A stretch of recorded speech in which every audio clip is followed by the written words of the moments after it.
I've launched a podcast. I can very distinctly remember saying 8-ish years ago that I would never have a podcast. It felt like way too much work. And here I am. My podcast is called Growth Through Learning, and I want to explain why I decided to do one after very decidedly saying that I wouldn't do one. About a year ago, I decided to write my second book. It's called Into the Hands of Leaders: Employee Growth Through Learning. And I wanted to write the book because I felt like there were two important messages that I wanted to share. The first message in the book that I want to share is that for organizations to grow and to succeed in this complex, complicated, ever-changing environment, we need to invest in our employees. We need to invest in their growth and in their learning. It's through employee growth that organizations grow. The second point is that we can't look to formal training for that employee growth to happen.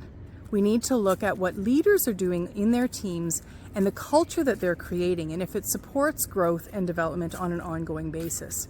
So we need to move employee learning and development out of the training function and into the hands of leaders. Now, a year ago, I thought this was a great message to send out into the world, but I wanted to validate it with leaders, with other people. So I interviewed 20 leaders, and it was tremendously helpful in confirming, yes, this is a thing and I should write a book about it. It helped structured my ideas and gave structure to the chapters in the book. Many of the leaders agreed to have their stories shared in the book, so if you get it, you'll see lots of their stories written up there. And some of the leaders agreed to record our conversations and be included in a podcast. So if you listen to the podcast, you'll hear lots of different leaders' voices.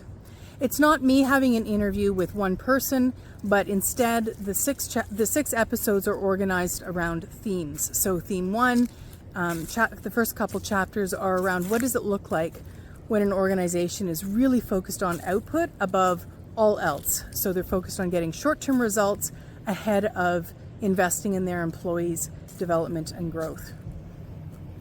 So you'll hear from different leaders on each of the themes.